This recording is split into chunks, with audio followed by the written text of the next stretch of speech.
So I want to welcome everyone to our June monthly meeting of the El Dorado Hills Community Council.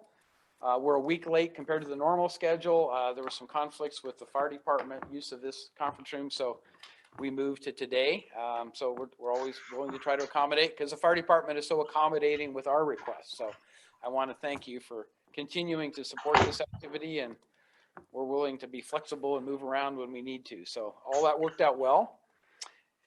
So with that, I'd like all of the leadership team members to just briefly introduce themselves, and we have one online, it looks like. So Chief, why don't you start? Yep. Hello, everybody. Michael Lilienthal, Deputy Chief with the El Dorado Hills Fire Department, and I chair the Public Safety Committee. Essentially, work with our other partners when there's a concern from the public to try and network that problem to the proper agency to hopefully get resolution quickly. And with our vegetation management program going on, there's been a lot of conversation, right? Lots of conversations. Trying to get things cleaned up, and that's an annual challenge. It's big program. Always, yeah, big program, and takes a lot of effort by everybody to achieve compliance, and one way or another, we're going to get there. So thank you for that. Cindy. I'm Cindy Munt. I'm Supervisor Heidal's assistant, and I do the community information and outreach for the Community Council. I'm John Heidal, District 1 Supervisor. Over to John. Yeah, I'm John Davey. I'm the chair of the El Dorado Hills Area Planning Advisory Committee, APAC. And we are a group of resident volunteers who provide feedback to the planning process for projects in El Dorado Hills, and our Vice Chair, Tim White, is here in the audience tonight.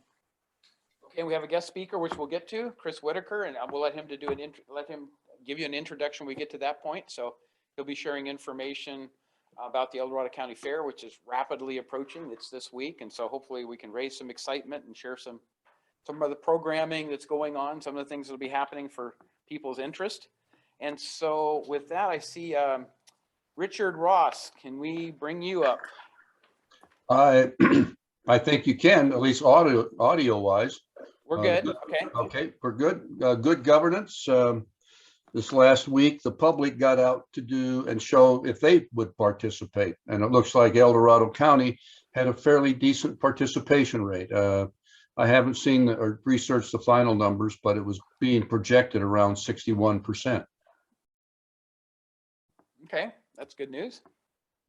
And then with that, I think that's all of our leadership team members. We know that Angie's not been able to make meetings recently. Vanya's gone and Glenn is on vacation. So I think that covers that bit. So with that, I'd like also for anyone who's a District 1 appointed committee member or commissioner to please let themselves be recognized. So Tita, let's start with you.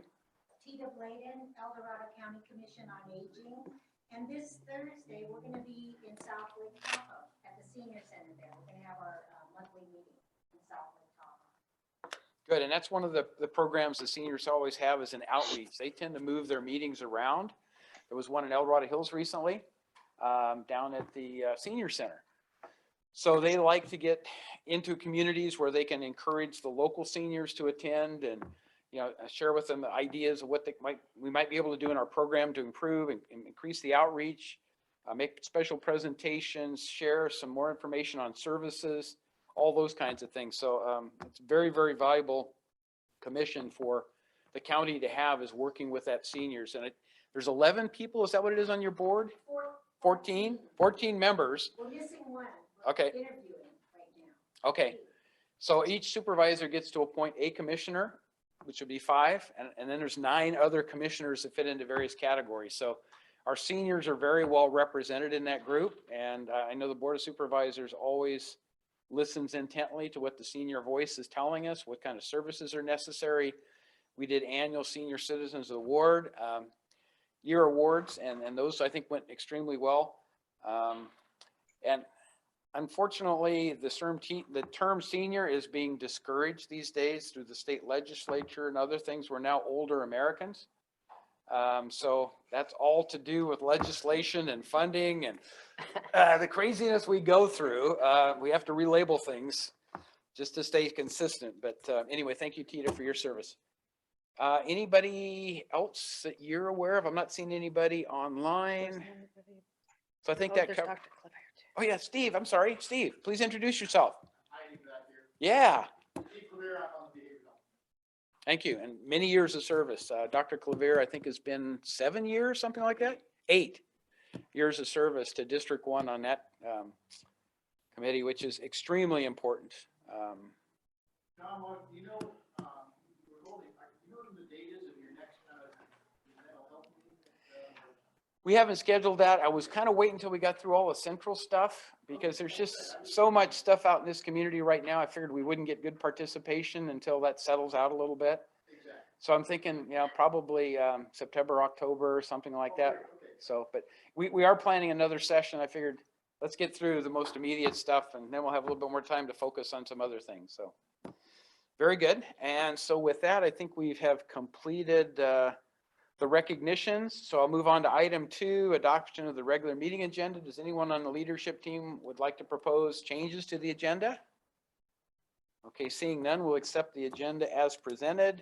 It takes us to item 3, public comment. And this is the portion of the meeting we would encourage anyone who would like to speak to our leadership team about something that's going on in the community that you've recognized, ask a question, make a comment, whatever it is.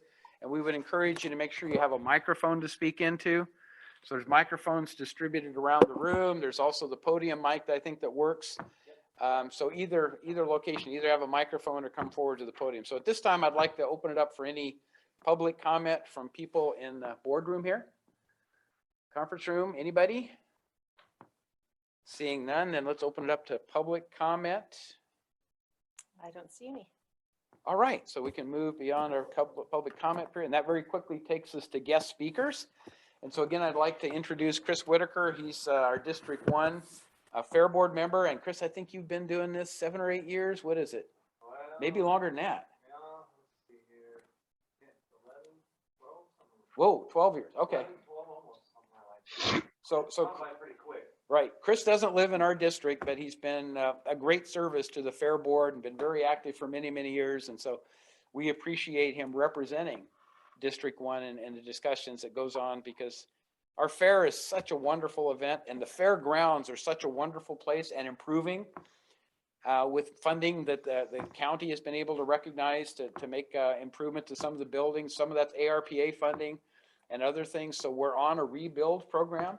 Yeah, a lot of the money is being focused on our main building, which is the Forney building. It's the largest building, I believe, for events in El Dorado County.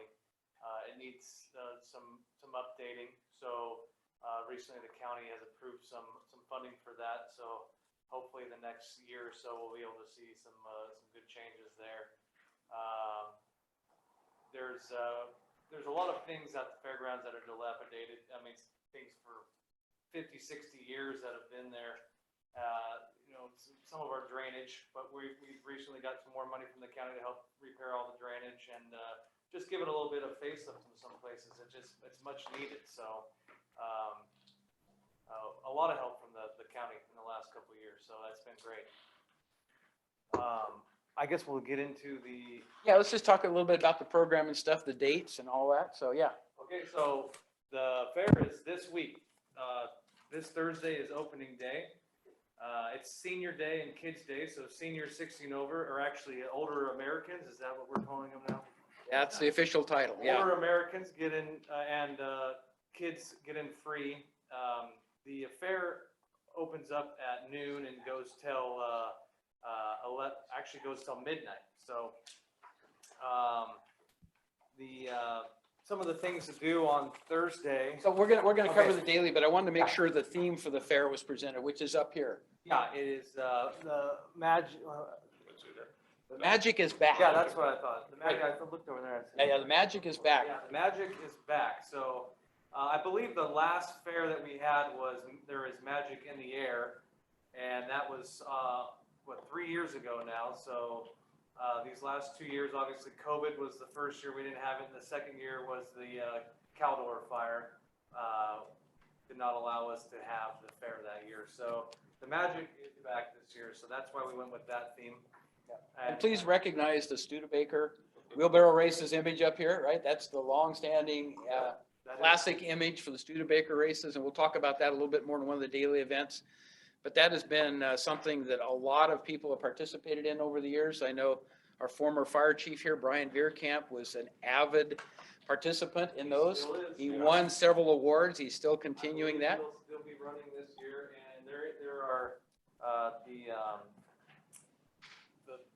18 and over race, and then there's the senior or older American race. And Brian is qualified to race in the older American race, but he chooses to still race with the young guys and actually does quite well every year. So, yeah. Okay, so let's go on to the daily stuff then, starting Thursday. Yeah. So Thursday, as you mentioned, is Senior and Kids Day. We want to emphasize that because the Kids Day, 12 and under are free until 6:30. So if you have children and you want to go get your kids in for free, Thursday's the day to go. Up until 6:30 p.m., the kids will get in free. The adults will have to pay, but there are ways of getting some discounts in that if you really express the desire to go and would like to do that. And then also it's Senior Day combined with that, which is 60 and over. And again, that's free to all seniors until 6:30 p.m. So looks like it's going to be pretty nice. Well, Thursday might be a little bit more warm Thursday, but it's going to cool down. It's a good day for the seniors to get there early, walk around before all the big crowds get there, go see all the displays. Also for moms with babies, they have the baby first 5 baby corner. It's a office adjacent to the horse arenas where there's a changing station. There's all the privacy that you need in the first 5 baby corners. So that's actually pretty cool for the new moms out there. They will have on Thursday. Obviously, there's music on every stage throughout the whole day. The main stage music is the Big Bad Boogie Rock. It's a disco and rock music. So, and then they'll have the El Dorado Rose pageant, Miss El Dorado County pageant, and I passed out. I don't know if everybody got one of these. I see that you didn't. I know this is hard to read, but we're going to distribute it in a minute. So we'll get those out right away and you can pull this up and look at it. But yeah, we tried to highlight in yellow the key things for the day. The opening celebration for the fair is about noon. And then as Chris mentioned, the Big Bad Boogie Rock is at 8 and 9:30 p.m. So if you're interested in music, that's the music entertainment. The Miss El Dorado County pageant's at 5:30. And then this year's animal is, you always have a big animal show. This year we have the Sea Lion Splash Show. So the sea lions will be out there doing their thing. So That's at 5 o'clock, it looks like. So yeah. Oh, Very good. yeah. And then we go to Let's go to Friday. Yeah. Friday is Teen Day. 13 to 19-year-olds, free admission till 4 o'clock. Perfect for this time of the year for parents to drop their kids off and just let them hang out and go do the rides and hopefully not get into too much trouble. Let's see what Thursday's events, or Friday, sorry. There's always, like I said, there's music at every stage throughout the day. There's different events in different rooms. They will have our arts and crafts, the contests in the Corker building and the Marshall building. If you look on their map right there, you can see where all those are located. But they have all the winning prizes for the master food preservers, for the quilting and pictures and needle stitch. That's all in the Marshall building, and some of the other rooms, like the Oregon room, have all the photograph winning contests for the county. Just make your way into each and every building. You'll find something different in all of them. There's a lot to do. There's a lot to look at. There's the horticulture room where I know the El Dorado County Beekeeper Society they have a display there this year. So if you just make your way into each building, it can take hours if you just walk through and look at everything. But that's my favorite part about the fair, just stopping by each building and talking to everybody and looking and seeing what everybody's been up to around the county for the year. And then the main building, they have the, in the Forney building, they have all of the people that are selling stuff, the bed. In fact, I bought a bed there a couple years ago. It's been my marriage saver because it's one of those beds that she can raise up and down if I'm snoring at night. So there's all kinds of good things at the fair. That's and then Friday night's music is the Bad Miller. So that's the combination of the Bad Company and Steve Miller Band. They have a cover band. They will be playing at the main stage there on Friday night. And Saturday is the Saturday morning is the livestock auction. I don't know if you haven't been to the livestock auction. It's pretty neat. Get out there, all the 4-H kids and future farmers in America. They raise their animals and they sell them at the auction, and they put a lot of time and effort through the year, and they raise a lot of money. So they do very well. It's good to see the kids out there with their livestock. They do the hogs and the steer and goats and some rabbits and chickens, and so they it's all shaded in. They have the fans and the cool, but it looks like it's going to be a pretty nice day Saturday, so they might not need it to be too cool in there. So also on Saturday you will have the John Studebaker race, and if you haven't been to the Studebaker races, wheelbarrow races before, it's an obstacle course that people race with a wheelbarrow. They fill up sacks of dirt to a certain amount of weight, and they push them across the obstacle course. And if you find it across the finish line first, or a lot of time, you have to have the amount of sand in your bag that is above the 30 pounds, I think is the weight. It changes for the different divisions, but that's a lot of fun. So that's actually a lot of hard work. I've not done it, but it's I sweat whenever I watch it. So I can imagine what those guys go through doing it each year. Yeah, and there's no benefit of putting extra weight in. You just burn yourself out and probably Yeah. don't get a good score. So you've got to be able to estimate how much weight you're putting in the wheelbarrow. And then when you finish, you have to have that weight with you. Yeah, you definitely don't want to be underweight when you cross the finish line, but overweight is always good, but it does slow you down. And then that Saturday evening's music on the main stage will be Heartless. It's a tribute to the Heart cover band. Like I said, there's always the different shows, a funnel eating contest. There's the sea lion splash show still, and if you look through the list, there is all day long there is something going on at every stage and every building throughout the fairgrounds. So there's plenty enough to stay busy throughout the day.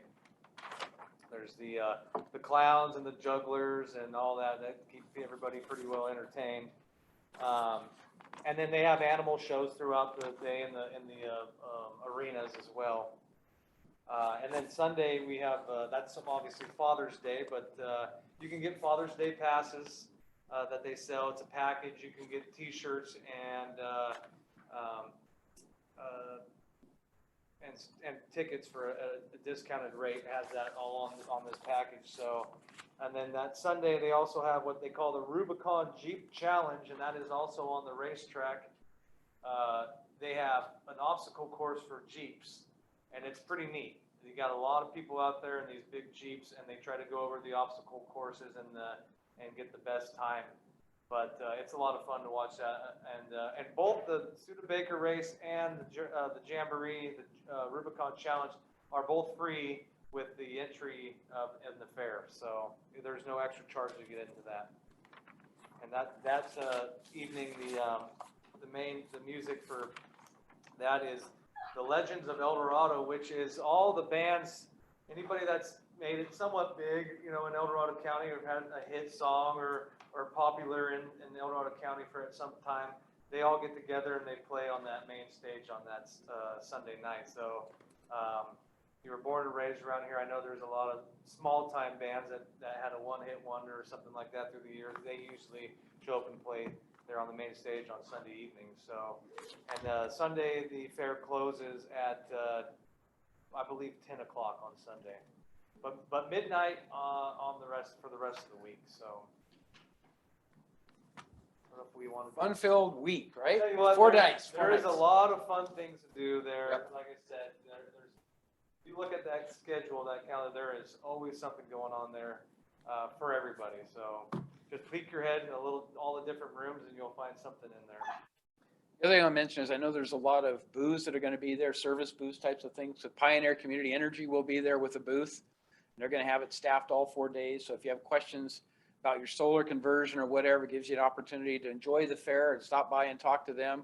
I know our fire service agencies, I think CAL FIRE and some of the other local fire departments are going to have a presence in a booth. So it's just a good time to get to know a lot of things going on in your community and touch bases with some of the service agencies. I think Health and Human Services typically from the county has booths there to share with you the service availability, veterans. Yep. So there is a lot of information being passed out at the fairgrounds for all the different organizations in the county. So it's a good way to meet a lot of the folks that are, you know, trying to help El Dorado County residents. They usually have quite a few booths for that. Very good. So any questions or comments for Chris from anybody in the leadership team, first of all? The brochure gives you a lot of, the program brochure, whatever, gives you a lot of the details. So hopefully everybody here was able to get one, and we'll get the minutes posted for those of you who aren't present, that you can get at least a rundown of the program. And Chris was able to bring some tickets for those who are present who would like to be able to go to the fair. So that's an extra bonus.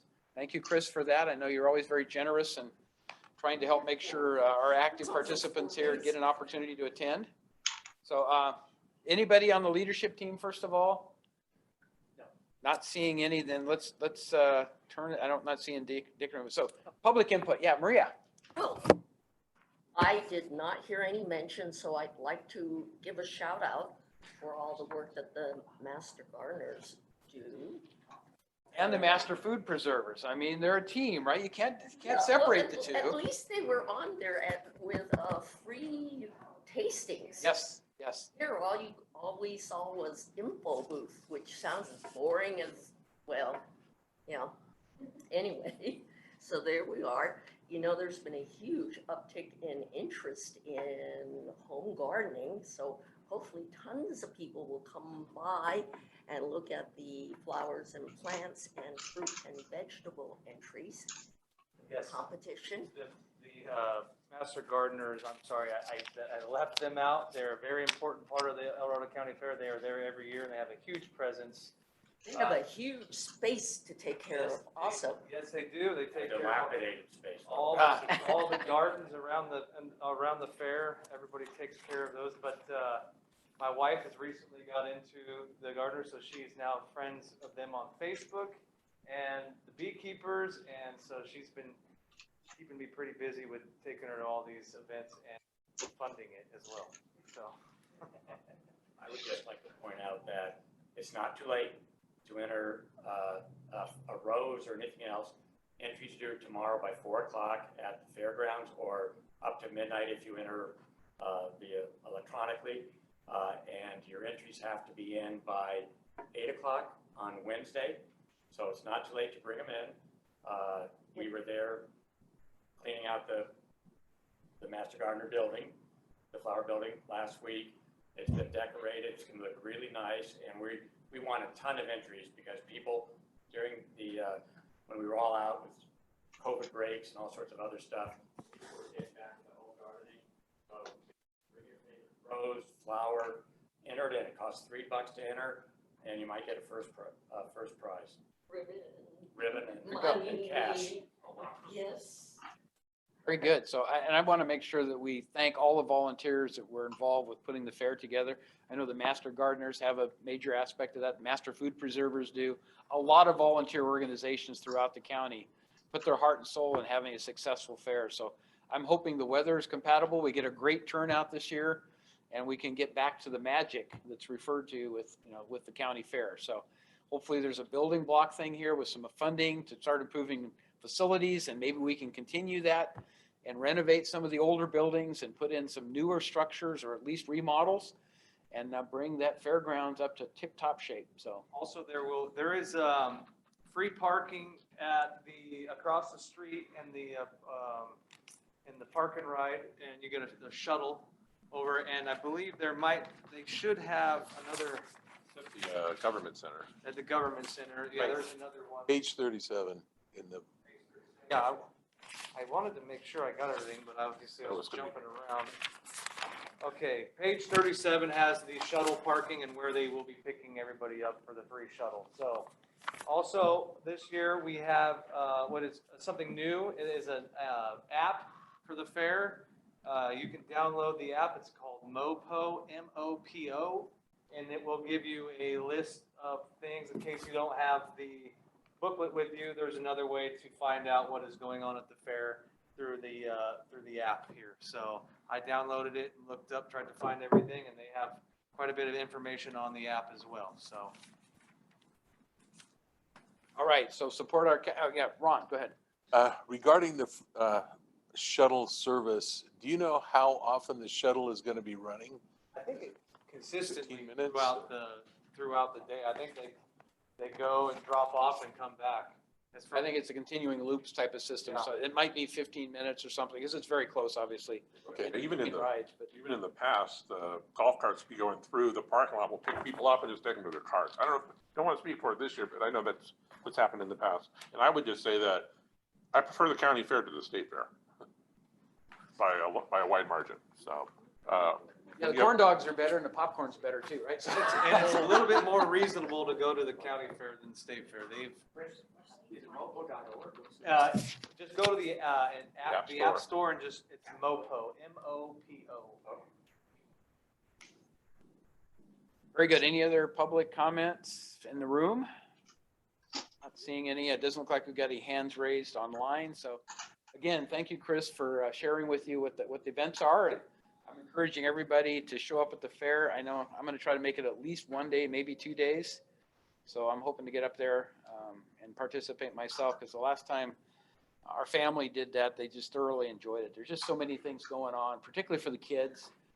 And then with the livestock sales and stuff, I mean, if you're into 4-H, future farmers, whatever, they got great programs. So They got 2 separate carnival rides for the teenagers and then the other ones for the younger kids. So there's plenty of rides. all right, very good. So with that, I think we'll move on. And again, thank you, Chris, for taking the time and sharing with us. Move on to supervisor communications, and there's 4 things I wanted to cover fairly rapidly. The first is the 2022-23 Department of Transportation, i.e. County Department of Transportation road projects for District 1. And then they also include developer planning.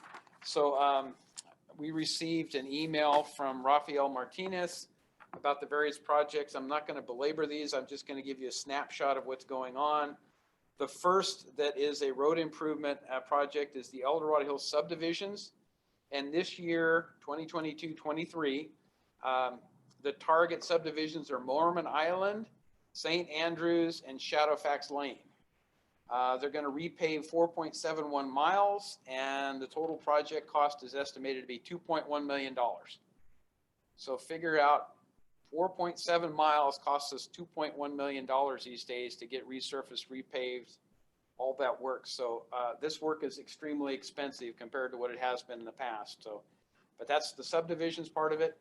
Then in terms of major thoroughfares, the El Dorado Hills Boulevard, Section 1 surface treatment is scheduled to begin this year. It's a multi-year project, but they're going to improve El Dorado Hills Boulevard from Green Valley Road to Wilson Boulevard. And there's 2.5 miles of roadway involved in that treatment, and that project is estimated to be $1.1 million.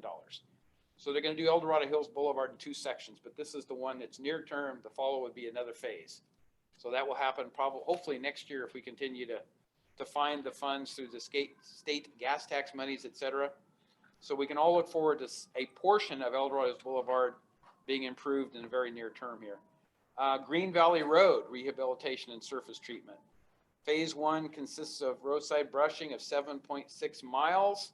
And that's a multi-year project, and the total cost for that 7 miles is $3.5 million to improve Green Valley Road. So we're getting some of the major roadways on the improvement track in terms of maintenance of roadways. This isn't capital improvement. This is just resurfacing. So that involves grinding and cleaning up the surfaces and stuff and redoing the roads with a lot of additional ditching and other things that goes along. Because if you don't have adequate drainage, before you put the pavement down, you're going to end up with the same problems of erosion and wear out very quickly. So there's actually some of the areas that have to be dug out and new fill put in and compacted because it wasn't done necessarily correctly when the original roads were put in. So there's some of that work involved, not necessarily on Green Valley, but in some of the subdivisions. So those are the three major DOT road improvement projects in terms of road maintenance. And then there's two CIP, capital improvement projects, which are part of the annual review and logging that the Board of Supervisors does with our DOT. But the first one identified here in this time frame is the Silver Springs Parkway off-site improvements. The definition is construct Silver Springs Parkway to connect the on-site portion of the Parkway, Silver Springs intersection, construct sidewalk, curb and gutter, storm drainage facilities, retaining wall, roadway signs, and required for Silver Springs Park. So that capital improvement project is $9.2 million. So we have collected TIM fees from the developers, and that's in part what's used, for the most part, what's used for the capital improvement projects. So that's a major activity that is happening very near term here. In fact, it says the project is supposed to be complete September 2021. So it's been ongoing for some time, and September should be wrapping that up. The second capital improvement project is Silva Valley and US Highway 50 interchange. And that amounts to a landscaping project. When the Silva Valley interchange was done, the landscaping was not put in at the time. They said, let's let things settle, determine what the appropriate landscaping is. So now we're going to end up with a landscaping project that's significantly reduced in scope from what was originally planned, but it's still $1.9 million of landscaping at that Silva Valley US 50 interchange. So, and that project is supposed to start November of this year, and it's supposed to be completed in December of 2028. So it's going to take a while, but ultimately we'll end up with a fully landscaped, very, I think, aesthetically pleasing intersection at Silva Valley and Highway 50. So those are the county projects, and I'll just note that the Board of Supervisors was able to identify $7 million of general fund monies to go to the road fund this year only. Every year it's going to be looked at. And when I asked Raphael, what are the things that we might be able to advance relative to our CIPs or whatever, the number one thing that popped up in his mind was Saratoga and the El Dorado Hills roadway resurfacing. This is not changing lanes or anything, it's resurfacing of Saratoga and El Dorado Boulevard. So we get a chance to do that portion of the El Dorado Boulevard ahead of the rest of it that's on the south side. So that's under serious consideration as to how that money comes together to take on that project in addition to the ones they've identified here. And then the other thing he said is he believes that they'll be able to do more grind and fills in the various district roadways, i.e. repairs, to take and extend beyond what they identified as the three major subdivisions and do a little bit more. So again, it was $7 million spread across the county. So there's a lot of needs everywhere. I'm not sure how much of it's going to come back to El Dorado Hills, but hopefully they'll be able to put these plans in place and get more done than what was originally scheduled. In addition to this, it talks about developer projects. So outside the county's realm other than recognition. And I'll just go through these very quickly. A lot of you are probably familiar with them. Bell Ranch Units 1 and 2. That's nearly complete. It was constructing 63 homes. Hawkview is underway on that construction. Folsom El Dorado Hills Storage. Frontage improvements along Green Valley Road. This is the Green Valley Road, Sophia Parkway storage unit. That's supposed to start construction this year, summer of 2022. North Silver Dove East is a roadway project in support of Bass Lake North, and that's supposed to be this summer 2022. Promontory Village 7, Unit 1, and Promontory Village 7, Unit 5. Unit 1 is constructing 28 homes, and that's underway. Unit 5 is constructing 8 homes, and that's supposed to be again in 2022 when that all gets started. So that part of Promontory is, and some of you may be familiar with the Heaven designation, and this is an overlap. Promontory Village 7, if I'm right, includes that previous property known as Heaven. So that is being developed, and that so the concerns with fire dangers and other things, the other nefarious things going on at the Heaven will be resolved ultimately by these homes being built and the appropriate HOAs involved. And I think these are both gated communities, if I remember right, Chief, right? Okay. And then moving on, Saratoga Medical Building, frontage along Saratoga Way. That's supposed to be this summer. Serrano M4, constructing 38 homes and internal streets off Raphael Drive north of Mondrian Court. And I guess that is this summer, and that is a project that was approved in the 2021 timeframe, all of the Serrano M villages. And I think what we recognize tonight is there's several Serrano M villages that are either under construction or will be going under construction. These are Parker Development Company projects. Then Serrano A14, that's another Parker project, construction of 51 homes and internal streets off of Village Green Drive and Rusty Ranch Drive, close to where the new Costco is proposed. Basically, it's adjacent to the Country Club Drive extension that would come off of Silva Valley and basically move up towards Bass Lake Road once that road connection is put in place, if that's the way it ends up, which is all a CIP plan that's presently in place. Bass Lake North, construction of 90 homes and internal streets off Sienna Ridge and North Silver Dove, that's underway. Ridgeview West, Unit 5, construct 7 homes and driveways to Via Treviso and Via Belargio. That's nearly complete. South Point Meadows, construct 7 homes and internal drives at Lake Hills Drive and Castic Way, summer of this year.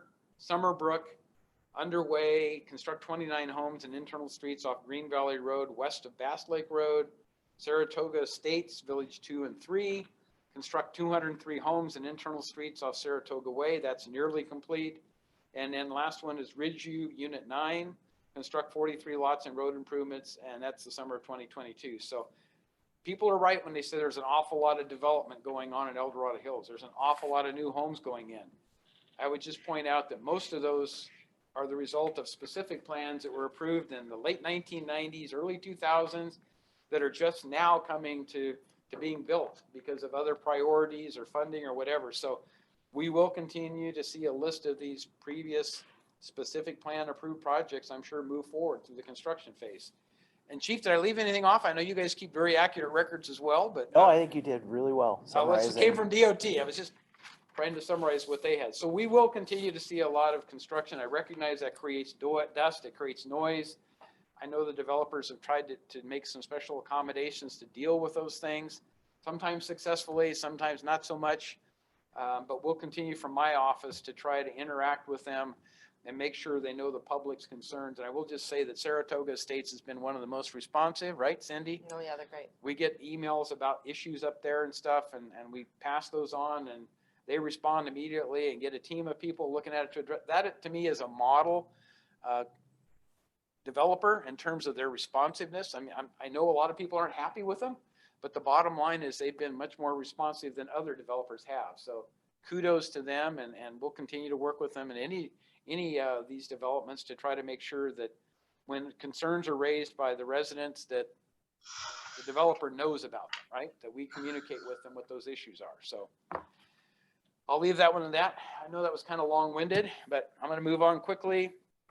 Central El Dorado Hills specific plan, the Planning Commission hearing was last Thursday, the 9th. It resulted in a unanimous 5-0 vote to recommend denial of the project. Not only that, there was a 4-1 vote to recommend denial of the CEQA documents. So the CEQA documents were not certified. So that puts that project in kind of a precarious situation in terms of what happens next. I don't know the next steps. I know that our CAO is talking with the developer, that they wanted to have a discussion about possible avenues of pursuit. And there's several available to them that are all per the normal planning process. I don't know where it's going to go from here, but if they choose to proceed with it as is, then it will be agendized to come before the Board of Supervisors. But you can imagine the difficulty with the unanimous vote of denial for the board to consider all those things, and without some other compromises being made, some other community benefit that's been identified. And I'm going to let John Davey and APAC speak to some of those things. That's a hard hill to climb and get over. So it will be whatever they choose as the path. But once that path is defined, then the appropriate planning will be put in place. The appropriate public hearings will be held as necessary. But I still have hope that there can be some kind of concessions where the community benefit is truly recognized with some of the major amenities that have been proposed. The 9-hole golf course, I think is a fantastic idea to put in there. I think an aquatic center, if it fits and has the funding to go with it, is a great idea.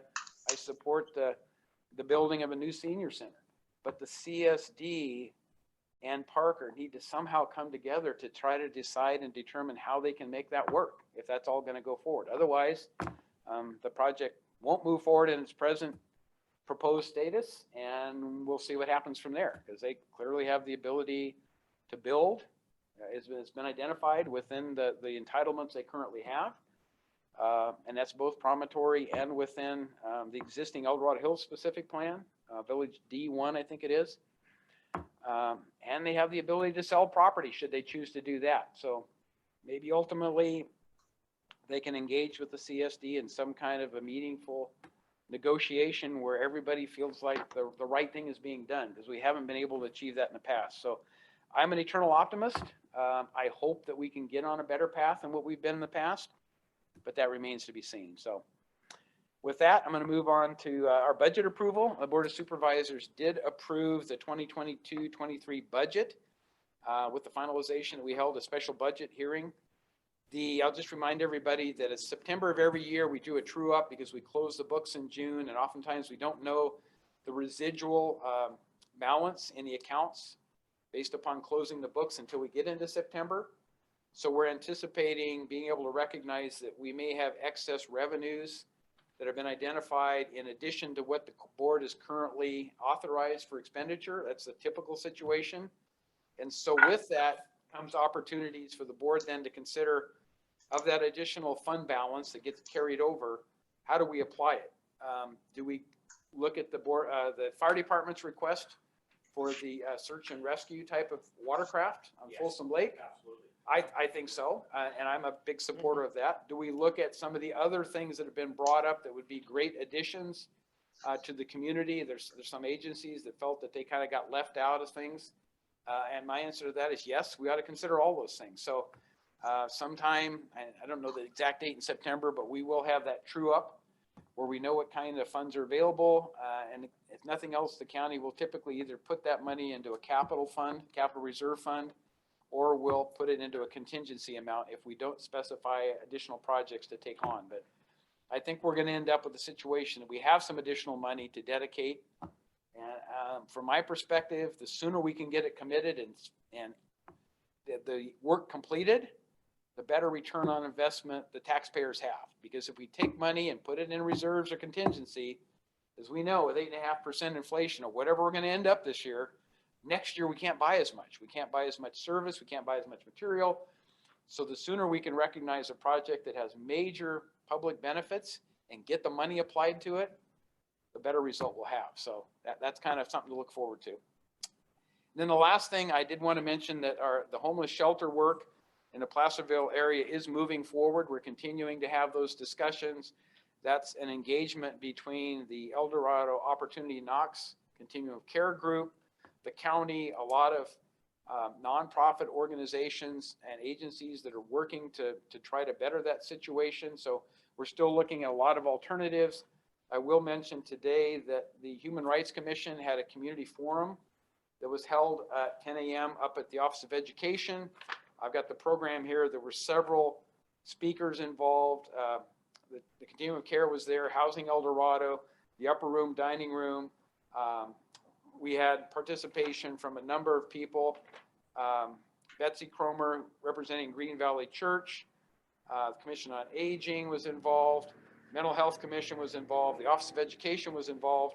And on top of that, we had 4 homeless people who were able to come forward and tell their story. How did they end up in their current circumstance? And they're all compelling stories of somebody who's fallen on some very difficult times that with a little help may be able to better their lives and the people around them. So I think that's what we're all working towards with respect to this homeless shelter situation and then all the other work that's going on in parallel with that. So I have the program here if anybody wants to reference it, but I'm sure there'll be more information coming out through Board of Supervisors meetings in terms of decisions on how to apply the funds that have been identified through the COC and through the county. There was also a discussion of what we need to do in terms of providing safe parking facilities for the homeless, because generally the transition is when someone is evicted from their rental home or apartment or whatever, they move to living in their car. If they don't have a family member or friend that'll take them in, they move to living in their car. Typically, that doesn't last real long, maybe a year or something, because if you don't have money to pay for car maintenance and gasoline being the price what it is, at some point, that car is not a lot of utility to you. It either breaks down or something happens. And so in that interim period, though, we're looking at safe parking areas throughout the county. It was suggested today, and I had the thought many others have, is maybe adjacent to the county jail would be a suitable, safe parking area to get a program started up there. Because I can't think of any place that's much safer than next to the county jail, where the sheriff's officers are coming in and out all the time, from the standpoint, if you're living in your car, the safety of it. But then we need to look at what does it take to facilitate that? Do we have to bring in porta potties? Do we need to put in wash stations just to serve those people that are there overnight? Whatever that is. But that could be the start of building blocks to expand to some other form of sheltering on that same facility. But I think we have to, scope it right, get started with everybody's buy-in. But I think there's multiple solutions. That would have to be funded by means other than the COC funds, because those are highly restrictive. They're federal funds, they're state funds. They have specific things you can apply them to. And unfortunately, what was proposed originally, at least with the sheriff's area, the hostess program, was incompatible. That doesn't say that kind of a program can't be made available with individual funding separate from our COC. So if we wanted to do this parking thing, it doesn't say that the Board of Supervisors couldn't decide based upon the request and the public desire to put something like a safe parking facility in, the monies, we talked about the fund balance, couldn't be put against that on a pilot basis. Let's get something started that we can all agree is going to be helpful and make progressive steps off of that. So I think there's a lot of opportunity there. I'm hoping that the differences in the community start to come together a little bit. Nobody's trying to give anybody a free ride. We're not trying to provide access to drugs to people. But I think what I found and come to believe that unless a homeless person can stabilize their life by knowing they're in a safe place to spend the night, they really can't deal with their mental illness. They can't deal with their drug addiction if that's what they're dealing with, because everything is so dynamic. Where am I going to sleep tonight? How am I going to protect my stuff? Because somebody might come in and steal it, or worse, they might attack the individual. And there were stories about people who were in the homeless sharing their stories about being attacked and being in a tent with a boyfriend, and they were both attacked. And so there's things that happen that are just not right. We need to treat people better and give them a chance. But everybody has a different opinion of it. But I'm hopeful, again, eternal optimist, that we can find combinations of things that will start working in El Dorado County. And I don't believe that's going to attract people from outside the area, because the numbers I'm hearing and the statistics say that 70% or more of the homeless we have here have been here for 2 years or more. And a lot of them went to high school here. One of the homeless people that spoke graduated from one of our local high schools. So homegrown, so to speak. And yet she's having these severe problems because of some choices she made in life. And everybody knows you can make bad choices, right? I still got money in the stock market. So everybody knows you can make some bad choices. But that doesn't mean you're a bad person. That doesn't mean you can't be given a helping hand to bring back some sense of value to your life, some sense of purpose, right? So I think that's what this is all about. So too long again and all that, but we are making significant progress. So stay tuned on that. I would ask that you all look at this with a heart of compassion and try to understand what we can do. And suggestions are always taken. Volunteers of America is a great organization that's been demonstrated to provide these kinds of services. That's who the county is talking about contracting through. We're not talking about starting something up we know nothing about, using a proven service, brought on contract, monitoring it, starting small and making sure that's successful, and then looking at opportunities to grow the program with additional funding and or community support. So that's kind of it on that. So with that, I had 4 subjects. I'll open it up to any quick comments or questions, but again, we'll be providing this in the minutes so people will be able to see more details on all this. So any comments or questions from anybody on the leadership team? Okay, and I'm not seeing any hand raised, so very good. Let's move on then to item 5, our progress reports. I didn't see anyone here from either the CHP or the sheriff's office. No. Okay, so we're over to fire. All right. Fire's always here, right? Well, good. Well, Doing thank the you. job. I was looking at our crowd online and here, and I think you've all heard us speak, but at least we're all here, and I appreciate this opportunity. I think it's really important that community gets this opportunity to come share with us, and I think it's a good thing. As far as rescheduling of the room last week, this was used for voting, so we always like supporting the voting mission, and so moving our meeting to this week was because last week it was being used for voting, so that was a good thing. Fire season readiness, we've completed all of our firefighters each year annually recertify and get ready for wildland readiness training. So we did that, including myself. So it was a little harder this year, and it has been in past years, so I think I need to hike a little bit more. But we get everybody out there, we test their skills, we refresh, and we get ready. And that's a good thing because we've already seen fires in El Dorado Hills, and I'm going to talk about that in a minute. The other thing going on, and it's been successful, and I think we've been reporting on this each month, is defensible space inspections and vacant lot inspections. Our inspectors are real busy doing that. It generates a lot of community contact, a lot of concerns from residents, but our inspectors are out there. And I think we have a great model program occurring for the community. I'm real proud of it. The chiefs put a lot of effort into expanding it. And I think what's good is we're very proactive here. We're not waiting for a big fire to take our community out. We are engaged, we're connected with the community, and I think we're doing a really good job with mitigating risk as much as we can. So we're very proud of that. It is a big commitment of resources and time, and it's a good thing for our citizens, so we support that. We had a very good day today. We had put new badges on 2 firefighters that just completed some training. So it was very positive, Jordan Herr and Ty Dennis. And the neat thing about this is both these firefighters used to work elsewhere in our county. So the El Dorado Hills Fire Department, we're real fortunate in that people want to come work here. They want to serve our community. They want to be here, and it's a great thing for us. We also were able to offer a job to a third person who's currently in the process there. And statewide, there's a shortage of firefighters, almost in like any business. What we're seeing and we're experiencing here in El Dorado Hills is people want to be here. And so we are able to draw candidates here, and we're real proud of that. And it's good for our citizens because we're staying fully staffed as much as we possibly can. We talk monthly about the Fire Training Center. It's under construction. If you've been in the business park, there's lots of activity down there, lots of tractors moving. Foundations, I understand, are going in for a couple of our props in the next week or so, and I believe it is on target for an early spring next year completion. So that's looking great. You may have seen the fire near Blue Shield, if anybody saw the smoke or saw the report in the paper, but that was our first, I would say, more substantial fire here in El Dorado Hills lately. 26 acres caused by mowing of dry grass, unfortunately, on a red flag day. Obviously a very dangerous thing, but it was great work, good collaboration from all the fire agencies that responded. The chief and I are out there, and CAL FIRE was there, and of course the El Dorado Hills firefighters were there, and everything went relatively well, no major property damage. Definitely threatened a couple of the Oakmont Senior Care and Gracious retirements.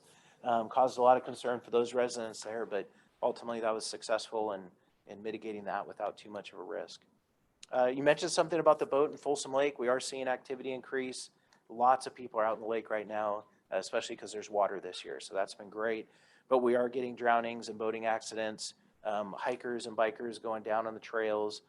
We did, fly a hiker out the other day who was down on the trail that leads up towards Cronin Ranch. So a lot of activity for us. Certainly would benefit and hope that opportunity to get a lake rescue boat for El Dorado Hills' community comes true, because that would be a great tool for us to use just to enhance our response capacity on the lake. And then the last thing I had to report on, we are working through a very complex challenge in that Diamond Springs Fire Department operates one of the ambulances that are part of our JPA, and it appears if things go the way we think they will, that they're going to be unable to staff that ambulance after July 1st.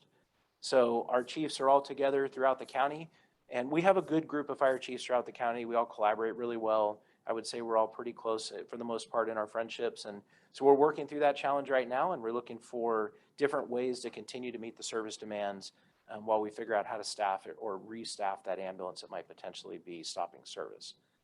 With that, Chief, any catch-ups you have for that? All right, Chief, thank you. How are you doing with the vacant lot ordinance stuff? Are you able to catch up? I still see signs up and that sort of thing. Are people starting to comply? Or are they getting the work done, I guess is what it amounts to? Yeah, I think it's been a little bit of a challenging year in that we've got a host of... That one's off. I'll agree. Yes, so we've had actually really good compliance. It is a little bit of a challenge for folks to find contractors.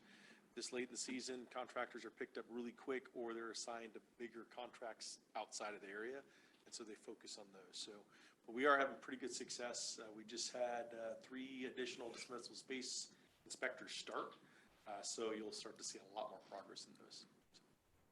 I do know there was some reporting from off of White Rock Road, close to where, well, it's adjacent to the existing facility, Oakmont facility that's out there Yes. with the weeds abatements and stuff, and you look at the vacant lots, not so much where the Oakmont facility is, but across the street from that, and I know that went through some changes of ownership evidently, and I've reached out to talk to the Oak Ridge people there to try to get contact information. I sent a request in for the fire department to look at that, but we're continually getting messages, requests into my office of what can you do to help make sure that that management happens, because they are fire risks.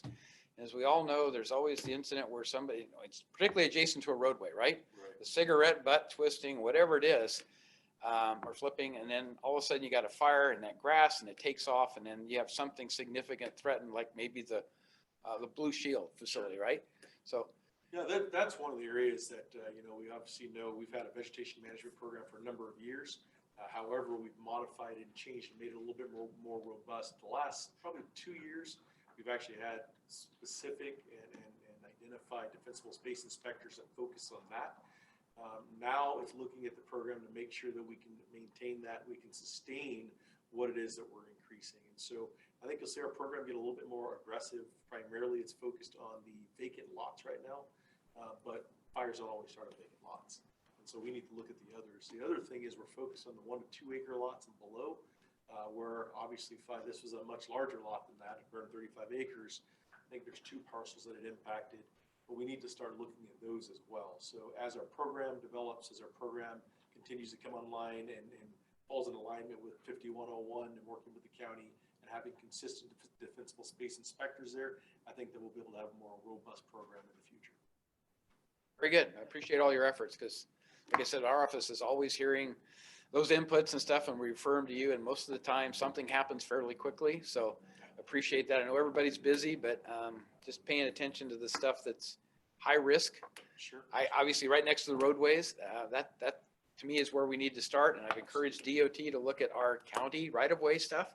How do we get that better cleaned up on an annual basis? And that probably requires a lot of equipment, but they were doing just that. Unfortunately, it was a wrong time to be doing that.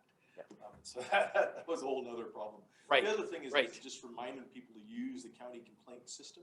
That complaint gets routed to EDH Fire, and we'll send somebody out regardless of the size. We'll at least go out, take some pictures, do an investigation, report back to the supervisors, or report back to the complainant. And if we can do anything, we'll absolutely put a mitigation factor out there. very good.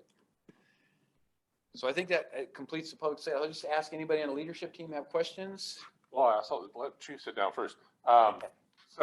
In terms of absentee lot owners, how responsive are they to that request for the vegetation management? I'll cite one in particular. I know we talked about the lot sizes and how that program's expanding. There's a couple I want to say up off of Hollow Oak, someplace up there. We have some neighbors that are up. They're technically in Cameron Park. The lot is in El Dorado Hills. It's an absentee owner, from what we understand. It's over 3 acres. And this fellow's been spending a couple $100 every year to have kids go out and knock stuff down in the spring. But the absentee owner has never responded. So I was just wondering, how big an issue is that for you in the efforts to try to be on top of it when it's not a resident? Are they responsive when you send those communications? Yeah, they are. And so we actually sent a mailer to the last known owner of the property. However, sometimes the records aren't always up to date. So in this county right now, it could be as much as 18 months before it's actually recorded and that information is available. So we do get a lot pushed back where a property is sold or changed hands. Okay. Now you have to do some more research, work with MLS and other sources that we have to find out who the true owner is, and all that's time missing. We have found, however, even the absentee owners, sometimes they even use our process as their way just to mitigate the property and then not have to worry about it. So They know that we're gonna go out there every year, we're gonna do the inspection, we're going to fine them for the cost of abating the property, and they're good with that.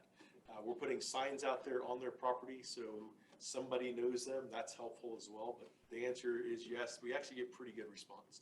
That's good news. Some of it's belated to the first notice, second notice, all that stuff, because again, it's availability of the workforce. We had a neighbor that wanted to get his lot cleaned up and he couldn't find anybody. Tried very hard, but it took him an extra month to really find somebody that could come out there and one day get the lot cleaned up because they're in short supply. So I think that kind of consistency in terms of follow-up is the intent of a lot of people. It's just how do you get it done? They're not able to do it themselves, and finding the workforce capable of doing it with, with the proper licensing is a tough proposition. So Yeah, I think part of the answer, and we've talked about it at the county level, certainly is not looking at the defensible space program or vegetation management program as a seasonal event. We need to be looking at this year round. Yeah. That's the problem. To do it in the off season and then maintain it, I think we'll have better success. Yeah, I know that in homeowners insurance carriers now, they're sending a separate notice going, hey, we reserve the right, we want to come out and look at your property. I had one from Liberty Mutual back in, I want to say January, and there's no problem with my property, but I'm no longer a policyholder with Liberty Mutual because it's a fire danger where I live. It's the wildland interface is too close and they don't want to insure it. So it's been around, so. but there are some improvements, I think, happening at the state level on some of that too. They're a long time in coming, but they're trying to revamp the FAIR plan. They're trying to discourage insurance companies from just pulling out from those kinds of things. And they're trying to standardize the assessment methods that insurance companies look at. So independent of which insurance company you're talking to, you should get the same kind of risk assessment. Eventually, yeah. Eventually. It's not immediate, but yeah. Yeah, I've been in the insurance industry since 1998, and it is a slow-moving juggernaut. So there's still a lot of paper involved. Not as much as electronic as you would hope. So yeah, to get that sort of commitment from carriers to adhere to a standard, that's a benefit for everyone, for them, if they ever get to it. So. Absolutely. Thank you, Chiefs. Appreciate that. Any other public comments or questions for our agency? I'm not seeing any. So let's change the order. Let's jump to community information and outreach, and then we'll come I get back. to start. Okay. Yeah. Okay, the farmers market in El Dorado Hills Town Center continues. It's every Sunday from 8 to 1. Tomorrow, there's a cool thing that El Dorado Hills CSD is doing. It's called a Moonlight Guided Walk at the Bass Lake Regional Park. They're starting at 8:15. We'll guide people around the park there. That looked like a neat event. I hadn't seen them do that before. Starting this Thursday, they're going to start the concerts, the Live on the Boulevard concerts at the Stephen Young Amphitheater in El Dorado Hills Town Center.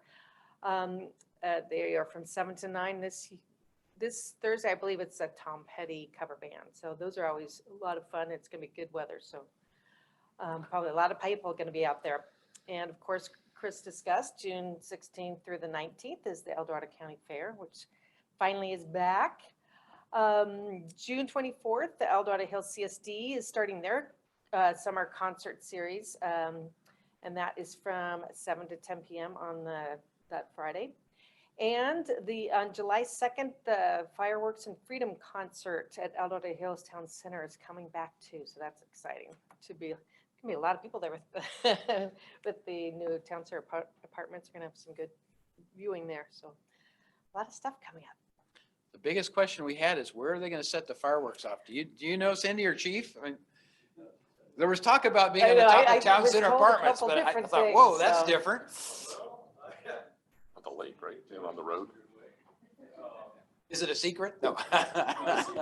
So we've worked with Town Center leadership on where is the best location, place to launch fireworks from, as well as what's the safest place. So obviously the Town Center apartments are built. Can't use that lot anymore.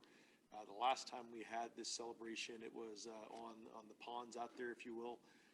But that's a little bit of a challenge. So I think there's going to be a mix of the ponds as well as maybe off of 2 or 3 of the buildings. So that has taken some extra time and us trying to fully vet that out. I know they do that all over. the world, but it's still I won't say it's more of a risk, it's a completely different type of firework that they're using. It's not your normal. So that is what we're trying to do, is just make sure that everything is mitigated, it's as safe as possible, we have the resources in place in case there's an issue, and just make sure it's a real safe event. So that is where the long answer to where they are is going to be off the buildings in the park. Combination. So, okay. Combination. All right. I don't think it's going to be as visible as previous year shows, we're 200-300 feet up, just because of fallout. There's not as much space, and we have to be very careful with the winds, the fallout areas, the zones, if you will. So I don't think it's going to be as visible from as far away. That's going to saw some concerns last time. Very good. Thank you for that. And thank you, Cindy, for the report. So with that, since we have some absences, I'm going to go back. Economic development, we're just going to defer that and let Glenn report on that next time around. And so I think I'm going to combine our infrastructure with our APAC report. Since John Vania is not here with us, he's our planning commissioner. He was the lead for all of the discussions that happened last Thursday's meeting on Central El Dorado Hills. But I know that John Davey was very much involved, and APAC had meetings, and so One or two. we're gonna let John Davey comment on kind of both of those areas and pick that up at this point. Well, I spoke with Commissioner Vania this morning as he's traveling. So, and he did want to make sure that he questioned me. Well, you kind of understood where we were at with the discussion. I know we have a planning commissioner in attendance tonight as well. So I'll go through just sort of the highlights of, as I remember them from the meeting, and if somebody can correct me if I'm wrong. The main concerns about the EIR primarily is that it didn't reflect the independent judgment analysis of the Planning Commission as they reviewed it. They had concerns with contradiction between taking the no project alternative and the zoning consistent alternative. They struggled with that as well in terms of they didn't think it was adequately defined. And then it was inadequate discussion of the general plan conflicts, which is one of the things that we had raised as a question from APAC. I know that if I'm looking at my notes, Commissioner Clarici, he liked some aspects of the plan. He had a lot of questions about it. There were some elements of good planning that he saw, and he really thought that the workforce housing aspect that was included in the development agreement was a compelling item that the developer had proposed. I know that Commissioner Harkin, he too had many issues. His primarily were the fact that the community was dissatisfied with the project and the fact that there have been no compromises, and that the developer was unwilling to compromise or work with community or special districts, and that he didn't think he could support the plan without some sort of compromise like that. And he too spoke about workforce housing being a very valuable component of what was presented, but he also raised the issue of senior housing. And then Commissioner Payne had trouble with the consistency with general plan. He was very concerned about the community's response, that the community response was very negative to the plan over many years. He didn't think the community's input was being considered, and then he was dissatisfied with the unwillingness of the parties to compromise. Commissioner Vania himself had said he was concerned that there were no concessions from the applicant. He wanted to know, was it worth the trade of the recreational zoning for the project as it was presented, and that he did remind everyone that he supported affordable or lower income housing, but he wasn't sure that the petrol site was the appropriate site for it in terms of maybe perhaps the capacity that we need in the community, and if it was responsible to put it all on the petrol site and not have more of it mixed in. And Commissioner Nevis is attending tonight, and I will summarize real quick. He had mentioned the fact that the community really was negative against the plan, and that it was an existing community, and the specific plan, there are elements of it that look like a good plan, but it's a specific plan in the middle of an existing community that was reluctant to have that plan in the fashion it was provided. And I might be wrong on that, but that's what was from my notes. He did say that can't consider the project appropriately without taking into perspective the views of the existing community and their voter-approved general plan, which explicitly directs us to consider the views of the community. So essentially what it came down to is that, from listening to the meeting, is that they had concerns like APAC had, like many community members had, that there were a lot of inconsistencies with the general plan and that perhaps elements of the EIR were inadequate or not fully vetted. And they did go ahead and take their first vote was to, they voted not to accept the EIR, to forward that to the Board of Supervisors, to reject it, to deny it. It was a 4-to-1 vote, and then it was a 5-0 vote to recommend denial of the project to the Board of Supervisors. So that's that's the highlights from my notes that I was looking through today, if I remember them correctly. I don't know if you want anything else. I could roll into APAC after that, but if you wanted to go Well, here let's with just this. ask Andy if anything, if you wanted to clarify anything, Andy, since you're on the line here, I want to make sure you have a chance to, if you have a different opinion of your particular concerns, et cetera, that you are allowed to express those. So Yeah, I got to start calling into these meetings using a fake name. No, I think John covered it well, and I don't want to say things outside of the hearing that could confuse the record. But that said, I did want to give a shout out since I am here. I thought Commissioner Vania did a great job running the meeting, and you guys in El Hills should be really proud of his efforts on this. He's extremely thorough, and staff as well. Staff did a great job, and I want to make sure that they're recognized for their efforts as well. So, but yeah, no, I think John covered it well. thank you, Andy. Yeah. So on to the rest of your APAC report, whatever that may be. I haven't looked at a number of projects, but yeah. So our meeting this month was actually ahead of the community council meeting. Our meeting was last Wednesday. We had a couple updated informational items. Primarily about the Board of Supervisors and the Planning Commission held a joint workshop regarding affordable housing ordinance that they held on May 10th. We discussed that the Board of Supervisors had approved and adopted a resolution for how the interchange improvements for Phase 2 of El Dorado Hills US 50, the interchange is going to move forward in terms of how they're cooperating with the state and what elements fall to the county in terms of like obtaining right of way and scheduling and all the different things. We've also talked about sort of the length of the project, that it's in the CIP, but it's potentially scheduled way out to, I mean, on the CIP, it's, you know, the last, I think, date is 37 or 41, I can't remember. But based on what happens with available funding from the state, how they want to fund infrastructure improvements, that it could be sooner. There are elements that come up, I want to say in 2025, forward. So, but it's a long-term project. That was something that we had reviewed just to let the community know about it. We also talked about something that I was had a lot of focus on was that the county planning department they were advertising for senior planners for 5 positions at the county. And the thing that I kind of wanted to recognize was that, you know, our planning staff, they're overworked and there's not enough of them, and that they do a lot of work for us and not just for us as, you know, here in our community throughout the county, but that they are part of our county, they're part of our communities, and that I wanted to recognize the fact that, you know, they do a lot for us. And we did identify that Natalie Porter and CJ Freeland were both retiring, which was tough because they're both valuable in terms of when we ask questions from planning staff. They're always very receptive, and CJ's been here and made presentations in the past. So, the planning staff, they're working hard. There's a lot of challenges like any business right now.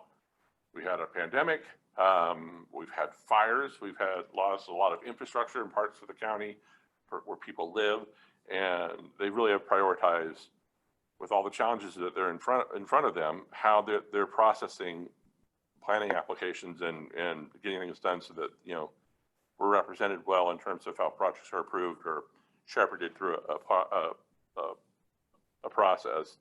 And then of course we did talk about the fact that our subcommittee findings, that we had submitted them to the Planning Commission. We had a request from the applicant to have a draft copy before we submitted them. They weren't we were in the middle of editing the layout and sort of the content of the, you know, we had everything in there we wanted, but it was how we had it formatted. So, and that request came right before the holiday. And we weren't able to finish that up until the day that we submitted the document on June 2nd. So, but the first person that got a copy of the document was the applicant. So we went ahead and did that. And I did want to touch on something that the planning commissioners had mentioned. I know that Commissioner Clarici and Commissioner Harkin had both sort of said that, you know, they took exception to the fact that we were sort of harsh on planning staff. And I don't think that APAC was harsh on planning staff. I think it was the community that had sort of a negative view of the process. And I want to say it's the process, not individuals or, you know, any ill intent. I think we had discussed at the APAC meeting that, you know, for many years in the county, the goal of the planning director was to get every project approved.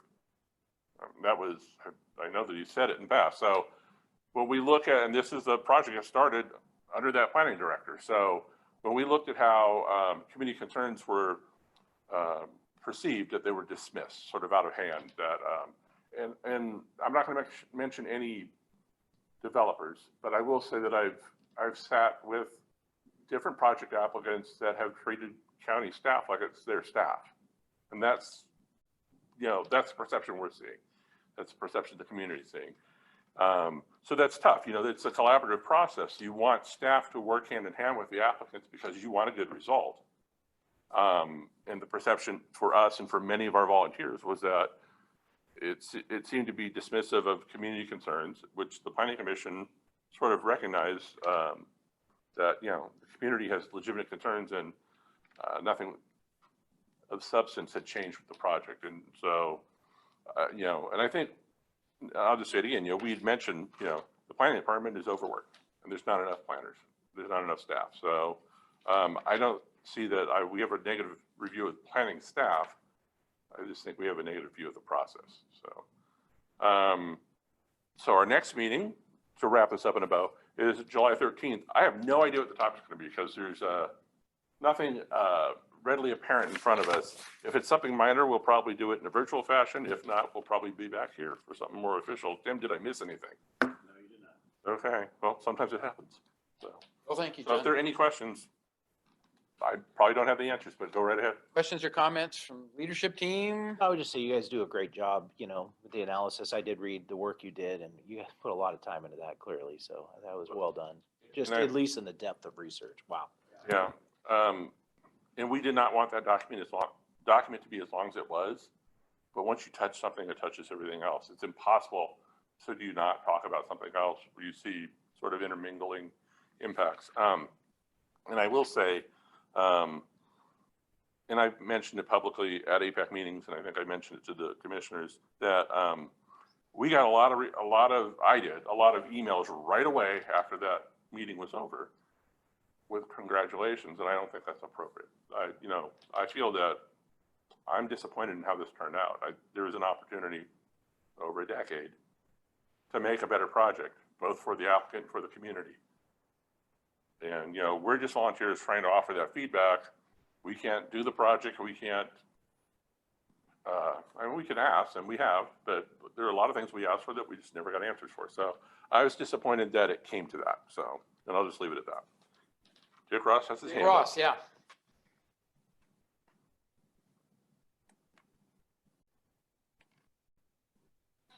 Dick, can you unmute yourself? Sorry, everything's good? been blotted out by the most recent focus of everybody. Is there anything new or different regarding the Costco situation? There are ongoing discussions between our planning department and EDH 52. I had a staff brief today from our planning and building department of what's going on, and the economic development participant, Kyle, basically said that they're continuing to ask for additional things through DOT.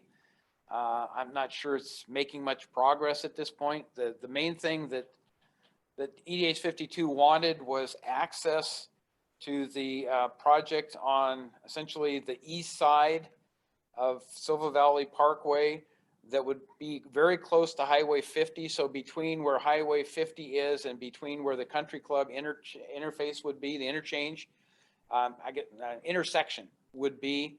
So it's just south of the school there. They wanted an entry into that would be a full service type of entry with the stoplight and stuff. And DOT has for a long time held the position that's unacceptable. It's too close to the highway. It creates stacking distances when those lights change. And I agree with that. I mean, a right in, right out is never, to my knowledge, been a problem. But a full lighted intersection there for people to come in from different directions to access that property on the east side is not a good planning tool to say they're going to allow that to happen, short of some other kind of transportation engineering solution that I haven't heard yet. So that was the latest discussion. There's still strong interest, I'll say, by Costco to move forward, but I think it's the fact that they're trying to move both the EDH 52 part and Costco together through one CEQA submittal that's created some of the delays, trying to get agreement on everybody as to how you move forward. So that's ongoing. It hasn't gone away, but unfortunately, we've not seen any measurable progress in the recent history here. So stay tuned. Thank you. I want to say the last communication we had from planning staff was that it expected environmental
we're having difficulty recruiting good people. So I don't see that changing quickly, but we are trying to change some of the techniques used in the recruiting to enhance those a little bit. But it's an ongoing activity. Long range planning. You mentioned CJ. That's another area that's extremely difficult to get competent staffing into at those levels. So, but anyway, no excuses. But thank you for the report. I'm not seeing any hands raised, so I think that concludes John's comments. And I'd like to move to good governance. And Dick, why don't you go ahead and make any comments you want, and then I'll cover the letter to the editor reference that I wanted to make sure people understood, and then I'll also wrap it up with the Healthy Communities report. So, All right. Am I unmuted? Yes. Yes. Okay. Very briefly, anybody who opened their ballot in June might wonder about the question of transparency in terms of trying to decipher all of the multiple names in some of the positions. I thought it was very interesting that only a few of the names for the major positions were really known. And a similar situation applied to some of the Assembly and Senate office seekers as well in a particular district. I found it interesting that several of our county offices only had one candidate running. And I'm not so sure what that says about the interest in the position, the promotion of the position with the public in terms of its importance. I think that's a real tough thing to read, or maybe it's a general avoidance of participating in government altogether. I thought it was interesting that our sheriff's candidates, there was only one candidate from the sheriff's department at all, and it was a relatively mid-level person. I'm not so sure what that says about the career development pursuits within that department. So we've had a primary election. I think it raised some interesting observations. I'm not so sure what kind of conclusions to link with them. I think generally our top two candidate primary really requires some new review. When a particular candidate will pay for the promotion of a competing minor candidate to basically pad the ultimate ballot, then something's not really right in the system. So I think democracy will always be a work in progress. And I think some progress is needed in the state of California. Go ahead, John. Okay, so one other thing, I'm hoping you were notified about the charter committee. I didn't know if you were going to comment on that as well. But Not yet. Okay, so the county has finally put together the membership on the charter review committee. And that's actually in tomorrow's agenda at the board to basically, I think it's a department matter, if I remember, to discuss that and approve moving forward with the charter review. Only districts 1 and 3 have an alternate defined, which is a little bit precarious. If somebody has a health issue in their family who's the primary representative and can't make a meeting, we're going to move forward with this stuff. So I would hope that they were able to, the other 3 supervisors were able to find an alternate, but Richard will be our representative as our primary member on the charter review committee. If you remember, he served as the alternate in the last charter review process. I'm trying to think, what was that, 3 years ago, 4 years ago, Richard? It was quite a long time ago. I think it was 4. Yeah. 4 years ago. Yeah, 18. So he's had experience with the process. He knows some of the issues that were discussed in the past. There were going to be some new opportunities that will be discussed. But now we have the 5 primary appointees to that charter review committee identified. So I think it's also encouraging. I saw Jim Matrison's name representing District 3, and Jim is our former clerk of the board for El Dorado County. So he clearly has knowledge of the processes and is aware of what's happened with the charter committee over the years. And so I was pleased to see him being re-engaged and involved since he left the county and went to work for another agency. But I think we've got a good group of people, and that'll be initiated and kicked off very, very soon here. So I don't know of a date for a kickoff type of meeting, but I'm sure you're going to be hearing about it, Dick, in the very near term once this gets past the board's discussion, which will be tomorrow.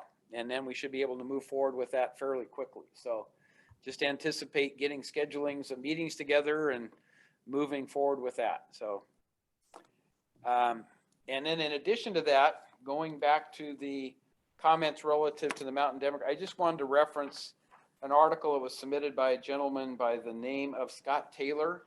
And this goes back to May 6th. And he's talking about biomass generation. So that's fairly short. Editor, I would like to commend the El Dorado County Board of Supervisors for pressing forward with a biomass generator in the county. It's a win-win for future energy production. It's a relatively cheap source of energy. The fuel comes from removing excess fuel from our forests, reducing the fire risk. It does not involve mining or drilling, and it is a move toward energy independence.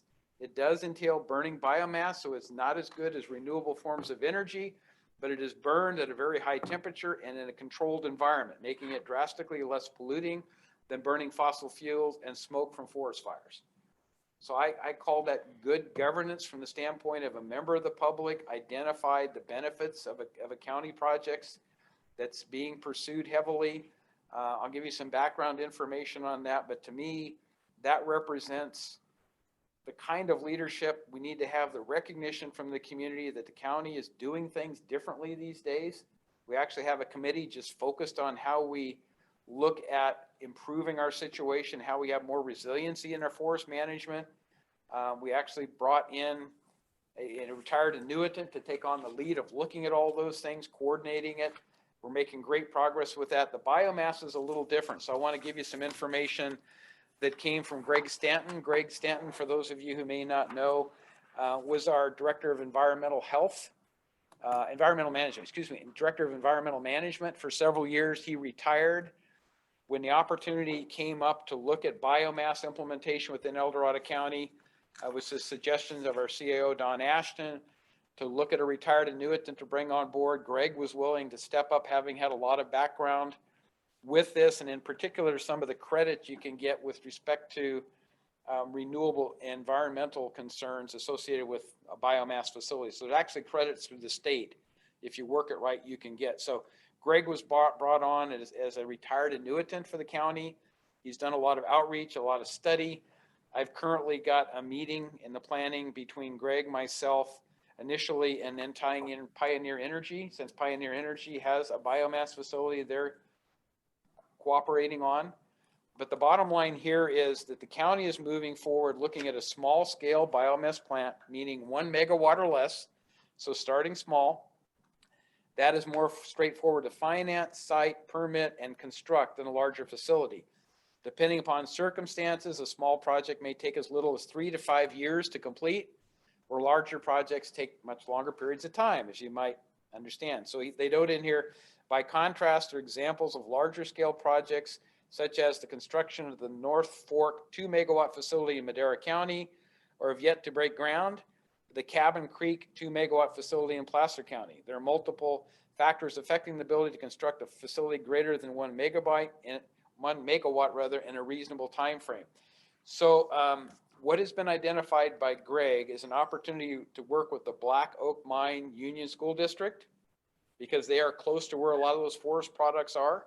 If we build a 1 megawatt biomass plant there, the transportation of that biomass coming out of the forest down to that facility is a fairly short haul, as opposed to some of the proposals to drive 50 miles, 100 miles, whatever, to try to get to a bio, because it turns out the economics are very much driven by the transportation issue. How do you get the material out of the forest and to the biomass facility? What are those costs? Because they tend to be the overriding consideration. So we think we have the ability to work forward with the Black Oak, go forward with the Black Oak Mine District. He said this is presently the most promising candidate for the project. He's spoken with Superintendent Myers. They're interested in exploring the possibility of supporting that, and it supports the district's energy resiliency plan. So as I understand it, that's making great progress. The So Far Biomass Working Group is also involved with it, as is Wisewood Energy.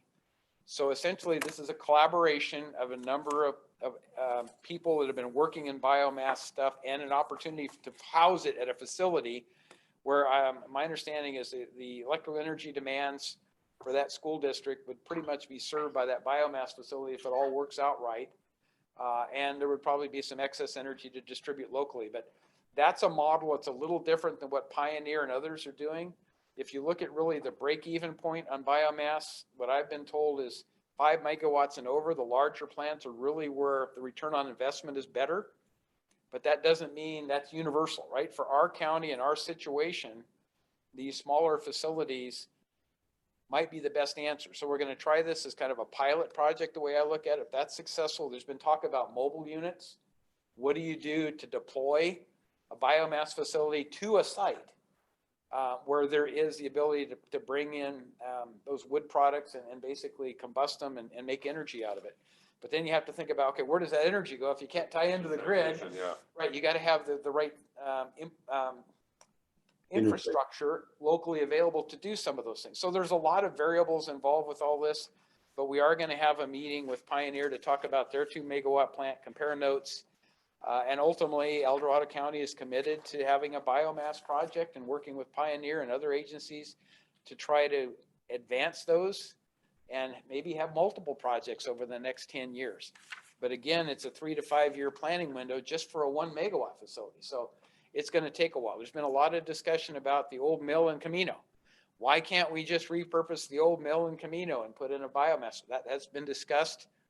And economically, it just doesn't seem to be the best location and doesn't pencil out right now. But that doesn't mean it won't someday. A lot of this ends up dependent upon the federal subsidies. How much is the federal government willing to help contribute towards the establishment of biomass facility? And then the sustainability of that is the other part.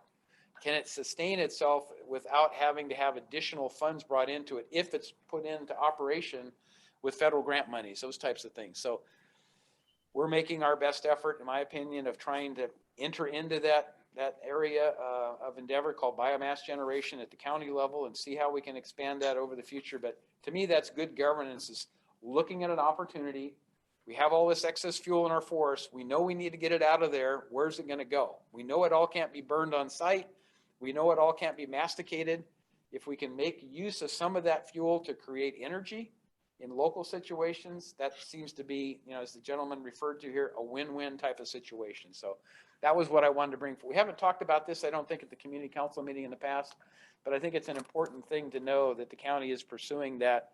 And obviously it doesn't have direct impacts on El Dorado Hills today, but maybe someday it will. You just don't know. So that was the information I wanted to present there. So I guess we should ask, is there any comments or questions on any of our good governance stuff, either what Dick commented on or what I added? Yeah, Tim. Charter Revision Commission get started. When do you expect their proposals or report to be delivered? I'm going to say by September, they should have a pretty firm plan where they're going with it. That's always subject to change, but that's the expectation. We have a key group of people.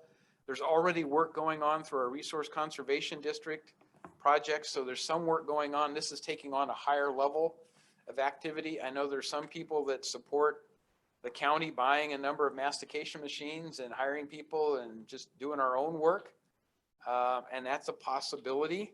I'm not sure the county is the best entity to do the actual work as opposed to private contractors and things like the conservation district who have that expertise and knowledge, as opposed to county venturing into that particular effort.